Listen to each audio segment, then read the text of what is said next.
नमस्कार दोस्तों, बाबा साहब पीसीजी न्यूज़ में मैं हमारे सभी दर्शकों का हार्दिक स्वागत अभिनंदन करता हूं। आज हम आए हैं रेवाड़ी में। गांव मामड़िया का रहने वाला ये युवक जो नीट की जो परीक्षा में 649 अंक लेकर अपने देश का, अपने गांव का नाम जो रोशन किया है, उनसे हम बातचीत करवाएंगे। उनकी माताजी से भी बातचीत करवाएंगे। ये उनका घर दिखा रहे हैं, कैमरामैन से कहूँगा मैं दिखाए, वो यहाँ पर हम आए हैं। बातचीत के जरिए सारी वीडियो में आप सुन पाएंगे हमें उनके गुरुजन है, माता पिता है, और पुष्पेंद्र जी से, जो स्टूडेंट नीट में 649 नंबर लेकर जिसने अपने माता पिता का और गांव, देश और पूरे हरियाणा का जो नाम रोशन किया है, उनके अड़ोसी पड़ोसी से भी हम बातचीत करते हैं और जानते हैं जिस तरह का माहौल है घर पे। नमस्कार जी। जिस तरह से आपने जो पुष्पेंद्र जी हैं, उन्होंने नीट में जो परीक्षा हासिल की है 649 लेके जो डॉक्टर बन गए हैं, कैसा महसूस कर रहे हैं? बहुत अच्छा लग रहा है और काफ़ी कड़ी मेहनत की है उन्होंने ये सब करने के लिए। देर रात तक पढ़ाई भी की है, दिन में भी काफ़ी मेहनत की है, तो तभी जा कर के मुकाम हासिल किया उन्होंने। तो आप क्या लगते हो पुष्पेंद्र जी के? मैं बहन लगती हूँ। पुष्पेंद्र की बहन? हाँ जी, हाँ जी। तो कहाँ है आपका ससुराल, कहाँ पे है बताइए थोड़ा। मेरा ससुराल तो कोसली है, लेकिन मैं यहाँ रहती हूँ क्योंकि मैं यहाँ जॉब करती हूँ। जॉब करते हैं। हाँ जी। तो जो और आज की जो युवा हैं, उनको भी आप क्या कहना चाहोगे कि जो हर तरह पुष्पेंद्र हर घर में पैदा हो? हाँ बिल्कुल, कड़ी मेहनत से कुछ भी हासिल किया जा सकता है। तो युवा वर्ग से यही कहना है कि अगर कड़ी मेहनत की जाए तो अपने मुकाम को हासिल करना नामुमकिन नहीं है। जी। तो जिस तरह से पुष्पेंद्र जी के व्यवहार के बारे में बताइए थोड़े, किस तरह से वो नटखट स्वभाव के थे या पढ़ते थे? नहीं, बहुत ही शांत स्वभाव के हैं और अपनी पढ़ाई पे ज़्यादा ध्यान फोकस करते हैं। और घर परिवार का पूरा सहयोग रहा है। बहुत ही कड़ी मेहनत की है, घर से बाहर तक नहीं जाते हैं बच्चे। पुष्पेंद्र के क्या लगते हो आप? पुष्पेंद्र का बाबा लगता होगा। हाँ जी। तो जो पुष्पेंद्र है वो पढ़ाई में काफ़ी होशियार था, पहले से था या अभी? देखो, पहले से भी होशियार था, +2 में भी अच्छे मार्क्स थे, बाकी बाद में कड़ी मेहनत की है इससे। हाँ जी। तो आप क्या कहना चाहोगे जो आज के युवा बच्चे हैं उनको? हम ये युवा बच्चों को ये कहना चाहते हैं भाई, इसी तरह से सफलता जो है, मेहनत सफलता की कुंजी है। हाँ जी। ये माता जी और भी हैं, उनसे राम राम दादी। राम राम जी। पुष्पेंद्र के बारे में बताओ, थोड़ा नजदीक आओ सर। हेलो। बताओ पुष्पेंद्र कैसा लड़का है? अच्छा लड़का है, तो डॉक्टर बन गया, कैसा महसूस हो रहा है? अच्छा लग रहा है ना। बड़ी कह बहुत अच्छा सज्जन से, बाहर भी लिखड़े को ना कुबद करे ना, और बहुत बढ़िया सर, मेहनत करी कुबद कती नहीं करे ना, कतियान को बाहर ही काम ही को ना। अच्छा अच्छा। कोई भी वो को ना। हाँ, कोई पढ़ाई के अलावा कोई शौक नहीं है, ना, कोई ना। बाहर भीतर घूमता फिरे, कहीं और किसी बच्चों के साथ जाए, अपनी मेहनत करना, वर्जिश भी घर पे ही करता है। वर्जिश भी घर पे ही करता घर पे है? ही करता नहीं है। भाई, और बात कोई भी वो को ना देखो।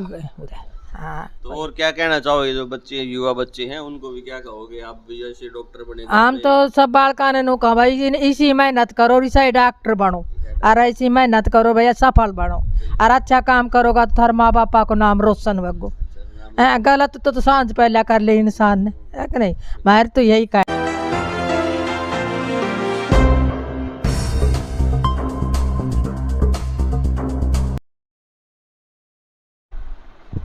नमस्कार दोस्तों, बाबा साहब पीसीजी न्यूज़ में मैं जितेंद्र लखेरा हमारे सभी दर्शकों का हार्दिक स्वागत अभिनंदन करता हूं। जिस तरह से देश में जो नीट का जो पेपर बच्चों ने जो क्लियर किया है, लगातार इसी चैनल पे आप वीडियो देख रहे होंगे और देखी भी होंगी आपने और भी चैनलों पे सोशल मीडिया के ज़रिए। उसी कड़ी में आज हम पहुंचे हैं रेवाड़ी ज़िले में, और रेवाड़ी ज़िले में पहुंचकर हम हमारे जो साथ में बैठे हुए हैं नीट जो क्वालिफाई हैं, परिचय के साथ बातचीत करवाएंगे। जो स्टूडेंट जिसने क्लियर किया है, कहीं ना कहीं बोलते हैं कि लड़कियों ने बाजी मारी, तो लड़कियों ने बाजी मारी अच्छी बात है। जिस तरह नंबर 1 तनिष्का यादव का आपने सोशल मीडिया के ज़रिए मान सम्मान समारोह देखा, उसी कड़ी में हमारे बीच में पुष्पेंद्र जी हैं, उनसे बातचीत करवाएंगे और जानेंगे इस सफलता का राज क्या है। और आने वाले जो बच्चे हैं, जो तैयारियां कर रहे हैं बच्चे, वो किस तरीके से पुष्पेंद्र जी ने तैयारी की, किस ऐप के ज़रिए तैयारी की उन्होंने, सभी उनके मुख से हम बातचीत के ज़रिए आपको बताएंगे। आप हमारे बीच में बने रहे।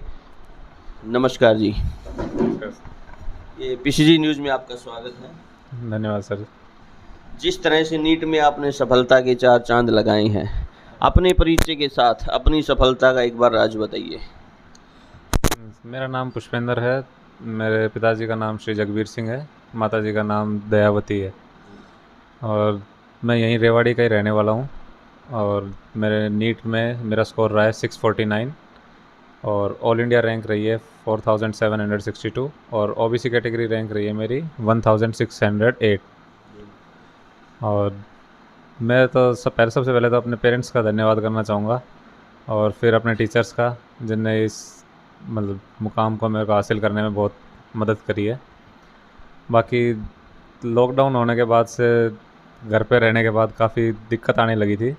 फिर लास्ट ईयर मेरा स्कोर 587 था, तो एक बार तो मतलब कि इतनी तैयारी करने के बाद स्कोर कम रह गया मेरा, तो बिल्कुल पढ़ाई वढ़ाई मैंने बंद कर दी कि अब जो कॉलेज मिलेगा BDS वगैरह वही ले लूँगा मैं। फिर थोड़ा थोड़ा था कि मन में कि नहीं, जब MBBS की करी है तैयारी तो उसी का मोटिव वही है करने का, तो क्यों चेंज करना अपना। तो उसी चक्कर में फिर थोड़ी थोड़ी तैयारी खुद करते रहते थे। फिर तभी GGS RDN का पता चला, तो इसके मैंने एप्लीकेशन डाउनलोड करी और फिर तैयारी करी। तो इसके बारे में बताया किसने सर आपको कि इस तरह की कोई एप्लीकेशन है जो घर पे बैठ के तैयारी कर सकते हैं? सर मेरे को सोशल मीडिया से ही पता चला था। तो मैंने देखा उस टाइम पे मेरे पास तो कुछ था नहीं, बस मतलब नोट्स वगैरह थे। बाकी प्रैक्टिस के लिए मेरे पास कोई टेस्ट वगैरह या कोई भी DPP टाइप में कुछ भी नहीं था मेरे पास। तो मैंने कहा अपनी प्रैक्टिस के लिए कुछ तो साथ में चाहिए, मतलब बिना क्वेश्चन प्रैक्टिस के तो आपकी कोई मतलब तैयारी आप चाहे कितना ही पढ़ लो, अगर आपकी क्वेश्चन प्रैक्टिस नहीं रहेगी तो फिर उस तैयारी का कोई फ़ायदा नहीं रहेगा। क्योंकि वहाँ पे आपको एक तो टाइमिंग का भी मेन करना है, फिर उसके बाद आपको क्वेश्चन में मतलब स्पीड बढ़ानी है, साथ में क्वेश्चन की एक्यूरेसी भी लेके आनी है, तो उसके लिए क्वेश्चन प्रैक्टिस तो बहुत ज़रूरी है। तो क्वेश्चन प्रैक्टिस करने के लिए मैंने एप्लीकेशन डाउनलोड करी। फिर मैंने देखा तो यहाँ पे जितने भी टेस्ट सीरीज़ वगैरह थे, हर मतलब टॉपिक वाइज टेस्ट हैं और वो सभी फ्री ऑफ कॉस्ट दे रखे हैं यहाँ पे। साथ में जो स्टडी मटेरियल है वो भी फ्री ऑफ कॉस्ट दिया हुआ है, तो उससे काफ़ी मदद मिली मेरे को। मैंने टेस्ट जो है काफ़ी दिए। अब मैंने लगभग 7-8 महीने बीच में पढ़ाई का गैप दे दिया था, और उस टाइम पे मतलब ज़्यादातर घर पे रहता था, तो फ़ोन काफ़ी चलाया था मैंने उस टाइम पे। तो अब इतना गैप आने के बाद और फिर बीच में फ़ोन चलाने के बाद मतलब एक तरह से पिछला पूरा भूल चुका था। तो मेरा जब पहला मैंने टेस्ट दिया यहाँ पे, तब मेरा फर्स्ट टेस्ट का स्कोर 540 था। तो एक बार तो धक्का लगा कि भाई पहले जब नीट में 587 आया, चलो उसमें मान सकते हैं कि तबीयत ख़राब थी एग्ज़ाम वाले दिन तो थोड़ा हो गया होगा, फिर भी मतलब 600 के आसपास में चल रहा था स्कोर में, वहाँ से सीधा 540 पे गिरा हूँ मैं। तो फिर धीरे धीरे तैयारी करना शुरू किया, थोड़ा बहुत पढ़ता, थोड़े बहुत टेस्ट देता, स्कोर धीरे धीरे सुधरने लगा मेरा। फिर भी मतलब इतना श्योर नहीं था कि वापस तैयारी करनी है मेरे को, बस वैसे ही अपने मतलब कि तैयारी करता रहता था बीच में, कि दिन भर मतलब अब पूरे दिन तो फ़ोन भी नहीं देखा जाता सर, तो थोड़े बहुत तो तैयारी करता रहता था दिन भर। फिर बाद में जैसे तो कितने घंटे पढ़ाई की आपने? उस टाइम तो सर मैं 2-3 घंटे करता था बस, मैक्सिमम इतना ही होता था मेरा। फिर बाद में मेरा काउंसलिंग हुई जब BMS में हो गया था, नंबर आ गया था मेरा। तो ये बातें आप पहले की बता रहे हो? हाँ सर, इसी साल की है, मतलब अभी अप्रैल वाले में नंबर आया था मेरा, अप्रैल में नंबर मिल गया मेरे को, मतलब कॉलेज अलॉट हो गया था। एडमिशन के लिए प्रोसेस के लिए कॉलेज जाना था मेरे को, वहाँ पे डॉक्यूमेंट्स वगैरह जमा करवाने थे। फिर मैंने देखा कि अब 3 महीने ही बचे हैं, तो कुछ तैयारी मतलब मैं पिछले 2-3 महीने से धीरे धीरे कर भी रहा था, तो एक कॉन्फिडेंस था कि मतलब इस बार हो जाएगा, पिछली बार नहीं हुआ तो फिर दोबारा से आपने जो है यस सर, दोबारा से मतलब एक बार और मेहनत करके देख लेते हैं। 3 महीने का तो टाइम है, 3 महीने तो न्यू निकल जाएंगे, पता भी नहीं चलेगा। सही है। फिर एक बार जब तैयारी शुरू करने लगे, जब लगा भी था कि 3 महीने काफ़ी बड़ा टाइम हो गया, कैसे निकलेगा ये नहीं समझ में आ रहा था। इतनी मेहनत वापस से फिर एकदम से, अब मतलब कि आपने पढ़ाई छोड़ी हुई है और फिर एकदम से जब आप पढ़ाई करने जा रहे हो, तो आपको कुछ चीज़ें तो ऐसी बिल्कुल जो बेसिक चीज़ें हैं वो भी कई बार ध्यान नहीं रहती आपको, तो उसको करने के लिए आपको पूरा बेसिक से वापस पढ़ना पड़ेगा। अब एक बार आप जब पढ़ने लगते हो तो एक बार तो यूँ लगता है कि भाई पढ़ा हुआ है ये, मत पढ़ो, इसको छोड़ दो। फिर वहीं पे जब उसके क्वेश्चन प्रैक्टिस करते हो तो क्वेश्चन गलत होते हैं, तो वहीं पे फिर पता चलता है नहीं अब ये काफ़ी टाइम हो गया इसको पढ़े हुए, तो इसको वापस पढ़ना है हमें। तो उस चीज़ में मतलब क्वेश्चंस की प्रैक्टिस के लिए मेरे को बहुत मदद मिली है इससे। फिर 3 महीने का टाइम था, तो फिर मैंने सोचा कि अब घर पे रहूँगा तो फ़ोन काफ़ी चलाना पड़ेगा मेरे को। फिर मैं यहाँ से मतलब हॉस्टल चला गया वापस, अपने पुरानी कोचिंग में PCB कोचिंग में था, वहीं पे चला गया 3 महीने की। वहाँ पे टेस्ट सीरीज स्टार्ट हो चुकी थी, तो वहाँ भी लगभग टेस्ट मतलब डेली के बेसिस पे ही हो रहे थे। तो वहाँ पे गया, फिर कि अब पढ़ाई तो कर रखी ज़्यादातर जो है टेस्ट के बेस पे ही करना है, क्योंकि जितने ज़्यादा क्वेश्चन प्रैक्टिस होएगी आपकी उतनी ज़्यादा क्वेश्चंस की और मतलब कॉन्सेप्ट भी उतने क्लियर होते हैं जितने आप कॉन्सेप्ट मतलब क्वेश्चन से सीखते हो वो ज़्यादा सीखा जाता है। तो मैं रेट्रोग्रेसिव पढ़ाई करनी ज़्यादा शुरू कर दी उस टाइम पे। तो फिर टेस्ट देता, पहले तो मेरे नंबर एक बार तो कम आए मेरे, वहाँ पे जाने मतलब यहाँ से जब मैंने किया तो इस ऐप के थ्रू मेरे मतलब कि पहला 540 आया था, यहाँ से मैं वापस 600 तक पहुँच गया था। कौन सी ऐप सर? फिर सर GGSRDN ऐप है। इससे मैं मतलब 540 मेरा स्टार्टिंग था जब मैंने एकदम से छोड़ने के बाद किया था पहले टेस्ट में। उसके बाद से मैं वापस लास्ट जो मेरा इस पे स्कोर आया था मतलब वहाँ जाने से पहले वो मेरा 602 था। तो मतलब मैं वापस उस ट्रैक पे आ रहा था धीरे धीरे। तो बात करें एक बार जैसे कि ये जैसे अपने मोबाइल सेट है, ये जैसे युवा बच्चे हैं मोबाइल का मिस यूज करते हैं, तो आपने मोबाइल जो सेट है वो किस तरह से यूज किया आपने जो मोबाइल? अब सर शुरू में तो मतलब लॉकडाउन होने के बाद मेरे को पहली बार मोबाइल मिला था खुद का, मतलब पर्सनल तो पहली बार मिला था। तो अब जब पहली बार मिला है तो यूँ ही है कि मोबाइल पे ज़्यादा ध्यान रहेगा उस टाइम तो मेरा बहुत ज़्यादा मोबाइल यूज़ करने लग गया था मैं। सब कहते थे लेकिन फिर मतलब इतना ध्यान नहीं देता था। तो ये है कि भाई मोबाइल आया है। तो ये जो ऐप आई है ये मोबाइल के जरिए आपने जो यूज किया है तो ये ठीक तरीके से किया आपने? हाँ सर, शुरू में एक बार आया था मतलब कि दिक्कत आई थी जो मेरे मतलब टेस्ट लोड नहीं हो रहे थे मेरे। फिर मैंने सर से बात की, सर का फ़ोन भी आता था, सर से बात करी, सर ने तुरंत 5 से 10 मिनट में वापस प्रॉब्लम सॉल्व करवा दी और सर ने कहा अपना टेस्ट आप दे सकते हो अभी। फिर सर की एक और भी अच्छी बात थी कि सर मतलब टेस्ट जैसे कल टेस्ट है तो एक दिन पहले आपको इन्फॉर्म करेंगे कि कल आपका टेस्ट है। फ़ोन आता था सर का, बाकायदा मैसेज भी करते थे सर, फ़ोन करके पर्सनली भी बताते थे सर कि कल आपका टेस्ट है, आपको मतलब टेस्ट देना है, इस बजे स्टार्ट हो जाएगा इतने टाइम से और इतने टाइम तक आप दे सकते हो उस टेस्ट को। फिर टेस्ट वाले दिन भी मैसेज आता था 2 घंटे पहले कि आपका टेस्ट है, आप अपने मतलब तैयार होकर बैठ जाओ, फ़ोन वोन चार्ज कर लो अभी और अपने टेस्ट के लिए तैयारी करो, टेस्ट करना है। पुष्पिंदर जी जैसे बात करें आपकी जैसे 10वीं 11वीं 12वीं ये जो आपकी जो क्लासें थी वो कौन से स्कूल से आपने की? सर 10वीं मैंने राव खेमचंद विद्या विहार से करी है, ये भोतवास में यहीं है, रेवाड़ी डिस्ट्रिक्ट में ही है, उस स्कूल से करी। 10वीं में मेरे 10 CGPA थे और 12th क्लास मैंने प्रिंस उच्च माध्यमिक विद्यालय से करी है, ये सिक्कर में है वहीं पे, और 12th में मेरे 89% बने थे। तो ये जैसे सफलता का जो राज है सबसे पहले जो है इसका श्रेय आप किसको देना चाहोगे? सर सबसे पहले तो मैं पेरेंट्स को देना चाहूँगा, फिर अपने सभी टीचर्स को देना चाहूँगा। मैं काफ़ी टीचर्स ने मदद करी है जिनको मतलब मैं सिर्फ थैंक्स कहने से मतलब नहीं होगा, उनकी इतना कुछ किया है। काफ़ी टीचर्स तो ऐसे भी थे मतलब कि अपना जो टाइम होता था डाउट का, जैसे क्लास लेने के बाद कुछ टाइम टीचर्स का अलॉट होता था कि भाई इतने टाइम तक बैठे हैं, वो उनके अलावा भी उनने मेरे को दिया कि मैंने कह दिया कि भाई ये टॉपिक मेरे को समझ में नहीं आया, तो उस टॉपिक को मतलब बाद में अलग से टाइम देके कि भाई इतना टाइम में भीड़ ज़्यादा रहती है तो आप मेरे पास इतने बजे आ जाना, मैं आपको अलग से समझा दूँगा। उनने पूरा कॉन्सेप्ट मेरे को क्लियर करवाया है पहले से, तो मैं टीचर्स का बहुत आभारी हूँ इस चीज़ का। जैसे बात करें बुक्स की तो कोई ऐसी कोई बुक्स भी पढ़ी होंगी आपने जिसकी वजह से आप इस सफलता का जो राज है वो बुक्स, क्योंकि जो युवा जो साथी हैं वो इस वीडियो को जो देख रहे हैं वो भी आगे इसी तरह सफलता का जो है राज वो उनकी ज़िंदगी में भी आए और वो लगातार बने रहे, तो बुक्स वगैरह के बारे में बताइए। देखो सर, बुक्स तो सबसे बेस्ट तो NCERT है। सबसे पहले तो मैंने NCERT की पढ़ी। अब फिजिक्स केमिस्ट्री के तो न्यूमेरिकल्स जो दे रखे हैं पीछे NCERT में, और जो अंदर एग्जांपल्स हैं, सॉल्व्ड एग्जांपल्स भी हैं, कुछ अनसॉल्व्ड भी हैं, वो कर लोगे आप मतलब काफ़ी है, लेकिन आपको प्रैक्टिस और चाहिएगी। मतलब कॉन्सेप्ट बिल्डिंग के लिए वो काफ़ी है और उससे बाहर कुछ आता नहीं है। आज मतलब सभी NTA ने क्लियर कर रखा है कि जो भी आएगा क्वेश्चंस वो NCERT बेस आएगा पूरा का पूरा। फिर बची बात बायो की, तो बायो में ये है कि भाई आपको जितना ज़्यादा आप कॉन्सेप्ट क्लियर करोगे और मेमोराइज़ करोगे उस चीज़ को, तो आपको बायो की NCERT तो कम से कम मैं कहूँगा मिनिमम है कि 10 बार तो कम से कम टेस्ट देने से पहले पढ़ी हुई होनी चाहिए आपकी। और बायो की NCERT ऐसे नहीं है कि अब आप एक बार पढ़ लोगे 2 बार पढ़ लोगे तो आपको अब तो लगेगा कि हाँ मेरे को सब चीज़ याद है, होगी मेरे को। अब वही चीज़ अगर आप 2 महीने भी छोड़ दोगे ना बीच में, अगर आप उस चैप्टर को नहीं पढ़ा, आगे के चैप्टर पढ़ने लग गए, 2 महीने बाद बिना पढ़े उस चैप्टर का टेस्ट देके देखो तो आप उसको भूल जाओगे।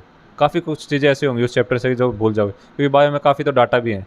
अब डाटा तो आपको बार बार रिवाइज़ करोगे तभी याद होंगे, और कुछ चैप्टर्स तो ऐसे भी बायो के जिसमें बहुत ज़्यादा डाटा है तो उनको रिवाइज़ करते रहना चाहिए। तो रिवीजन सबसे ज़्यादा मेन इंपॉर्टेंट चीज़ होती है इसमें, उसके बाद क्वेश्चन प्रैक्टिस तो है ही है। पुष्पिंदर जी बात करें जैसे टाइमिंग की, कई युवा जो बच्चे हैं वो सुबह शाम पढ़ते हैं कि इतने घंटे पढ़ना है, सुबह उठना है 5 बजे या 6 बजे, तो आपकी जो है टाइमिंग वो क्या थी पढ़ने की?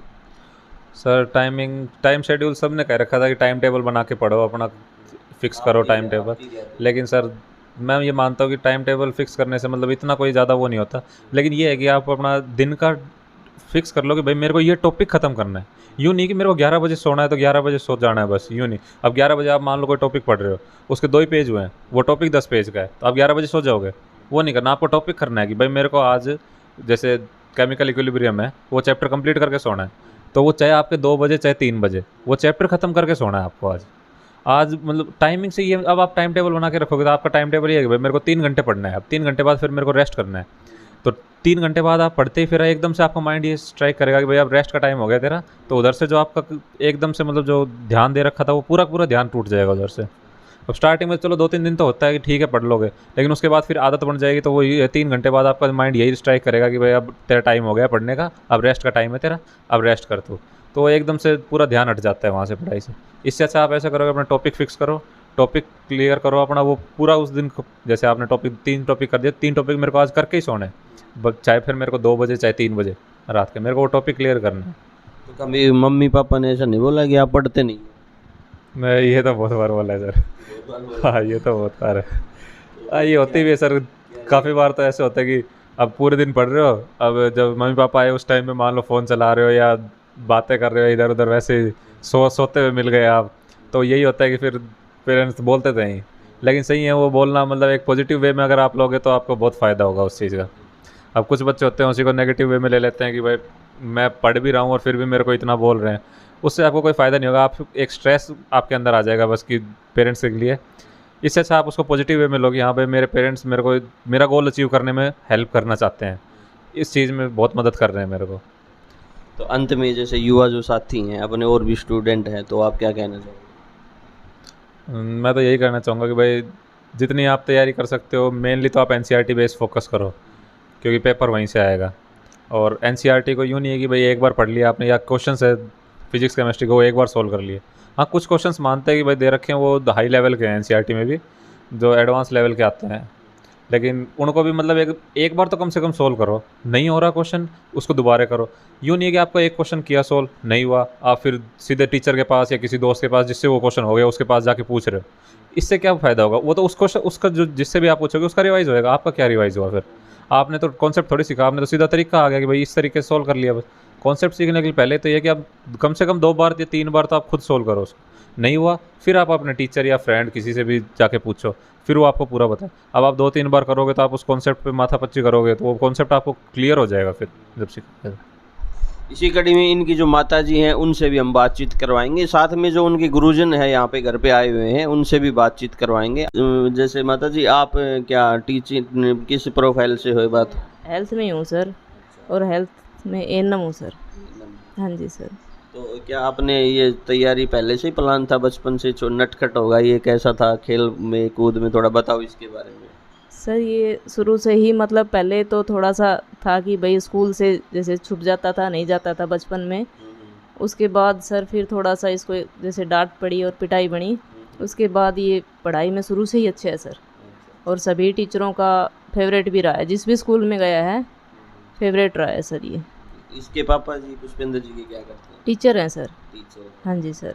तो जैसे क्या है कि हमारे जो दर्शक हैं वो देखना चाहते हैं, बोलते हैं कि भाई ये तो टीचर का बेटा है या इसकी मम्मी ये है, मतलब प्रोफाइल है, ये खुद डॉक्टर हैं वैसे। तो जो गरीब बच्चे भी हमारे जैसे देखते हैं दर्शक हमें, तो उनको आप क्या, जो गरीब बच्चे भी डॉक्टर बने, उनको क्या कहना चाहोगे? किस तरीके से तैयारी करें, अपना टाइमिंग टेबल और पढ़ने का जो है बताइए इसके बारे में थोड़ा। सर मैं तो ये कहना चाहूँगी कि सब बच्चे मतलब मेहनत अच्छी करें बहुत ज़्यादा, और सबसे बड़ी बात संगत का अच्छा रखे। संगत अगर ख़राब हो गई एक बार तो फिर बच्चा बिगड़ता ही चला जाता है। सब बात जो भी बातें हो अपने पेरेंट्स के साथ सब बातें शेयर करें, अच्छी हो चाहे बुरी हो। पेरेंट्स अगर बुरी कुछ होगा, गलत लगेगा तो ज़्यादा से ज़्यादा क्या करेंगे, बच्चे को डांट लगा देंगे बस। ये तो जैसे पुष्पेंद्र ने बताया कि माता पिताजी मेरे को डांटते थे, हमने बोला था इनको, तो सर बहुत पापा जी डांटते थे या मम्मी डांटती? नहीं सर, पापा जी इनके कभी नहीं डांटते। अरे आपने मैं ही डांटती हूँ सर, बस इसको सबसे ज़्यादा डांट पड़ती है मम्मी से ही मिलती है इसको सर। मम्मी का पापा का लाडला है? पापा का लाडला है सर। वो नहीं डांटते सर बिल्कुल भी। बस कुछ होगा तो भी एक बार बोल के बस कि बेटा नहीं ऐसे नहीं करना।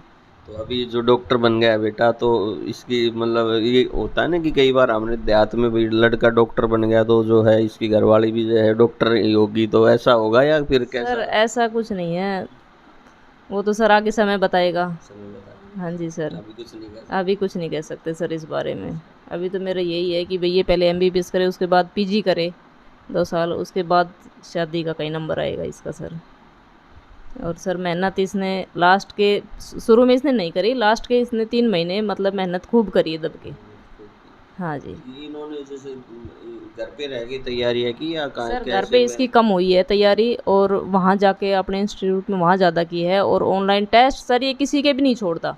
ये जैसे एक ऐप का बता रही है मैडम, जैसे कि कोरोना काल में जो है कि घर पे ही रह के बच्चों हाँ ने जी। जो तैयारी की है, इसने- ये जो ऐप जो चल रहा है अपना, एक बार ये जो बता रहे हैं सर अपना, ये GGS RDN हाँ जी, इनसे भी इन्होंने ऑनलाइन की है तैयारियाँ, सारे टेस्ट सीरीज वगैरह ले रखी थी, इनसे भी काफ़ी तैयारी है, इसने बहुत हेल्प मिली है। और बाकी जो पीसीपी के टीचर थे सर, सभी ने मतलब बहुत ज़्यादा हेल्प की है सर। किसी मतलब काम के लिए उन्होंने कभी मना नहीं किया, कोई भी इसको कभी कुछ पूछना हो या कुछ कभी मतलब मना नहीं किया।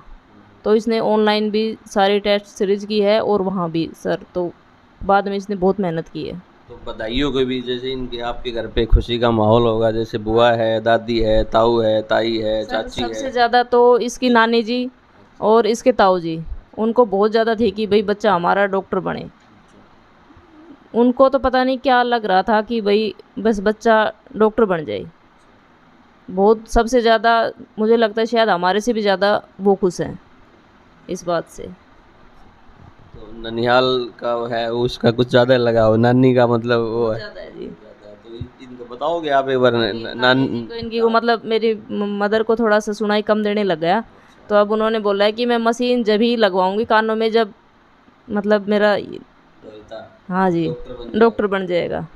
इन्हीं के हाथ। यहाँ पे जो बात विशेष तौर पर ये निकल के आ रही है कि जो पुष्पेंद्र जी थे वो अपन जी जो है नानी जी के काफ़ी लाडले बोले हम वो थे, और उन्होंने एक संदेश दिया है कि जब मैं मशीन तब लगवाऊंगी जब मेरा दोहिता डॉक्टर बन जाएगा। तो हमारे जो सभी युवा साथी हैं उनको हम यही कहना चाहेंगे, मोटिवेशनल वीडियो हम इसीलिए बनाते हैं कि युवा जो बच्चे हैं वो ज़्यादा से ज़्यादा देखें और इस तरह की वीडियो देख के अपने जीवन में प्रेरणा लें और अच्छी कामयाब होकर अपने माँ बाप का, अपने गुरुजन का, अपने रिश्तेदारों का, सभी का नाम रोशन करें और साथ में अपने देश का नाम तो है ही। इसी तरह की खबरें हम और भी दिखाएंगे और इनके जो गुरुजन हैं वो भी आज हमारे बीच में आए हुए हैं, उनसे भी हम बातचीत करवाएंगे और बताएंगे उनकी सफलता का राज क्या है। गुरुजन बताएंगे कि ये जो, परंतु देखो मैं टीचरों के लिए कहता हूँ, टीचर सब अच्छे हैं, सिर्फ उनको समझने की ज़रूरत है। यदि कोई भी टीचर ऐसा नहीं होगा यदि आप कोई प्रॉब्लम लेकर चले गए और नहीं बताएगा, ऐसा कोई भी टीचर नहीं है कि भाई और नहीं बताएगा। संसार के अंदर चाहे कोई भी हो, जहाँ पर टीचर शब्द लग जाता ना, वो वाकई में रिस्पेक्टफुल पर्सन है। अगर वो हमेशा अपने बच्चे के बारे में सोचता है, वो अपने बच्चे जो एक तो उसका खुद का बच्चा है, अगर जो उसके पास पड़ गया है, वो अपने खुद के बच्चे को इतनी अहमियत नहीं देगा जितना बच्चा उसके पास पड़ गया उसको देगा। तो सभी जो टीचर्स हैं सभी को GGS RDN की तरफ से मेरा सलूट। और मैं ये चाहता हूँ भाई गवर्नमेंट के अंदर जो टीचर हैं वो भी थोड़ा खुद मोटिवेशन करें बच्चों को, IIT नीट की तैयारी कराएं। देखो 95 के बाद बहुत सारे सरकारी स्कूल बंद भी हो चुके हैं, अभी भी कई बार खट्टर सर कहते हैं बहुत सारे स्कूल बंद हो चुके हैं, परंतु आज भी हमारे टीचरों में कैपेबिलिटी है, वो कर सकते हैं। थोड़ा सिस्टम और थोड़ी मेंटलिटी को बदलने की ज़रूरत है। यदि हमारे जो टीचर गवर्नमेंट वाले टीचर हैं वो थोड़ा बच्चों को मोटिवेट करें और उन पर विशेष फोकस रखें, तो मुझे लगता है कि हर गवर्नमेंट स्कूल में से डॉक्टर इंजीनियर बनना संभव है। ये ऐसी चीज़ है, प्रकाश जैसे शैडो होती है बॉडी की और टाइम टू टाइम चेंज होती रहती है, कभी लंबी हो जाती है, कभी छोटी हो जाए, कभी चेंज हो जाती है। तो इसी तरह टीचर है, टीचर चाहे तो एक स्कूल में से 10 IITian 20 IITian और डॉक्टर बना सकता है, सिर्फ उसके पे की मेहनत पे और बच्चों के पेरेंट्स की, खासकर पेरेंट्स पे भी विशेष करना चाहूँगा मैं।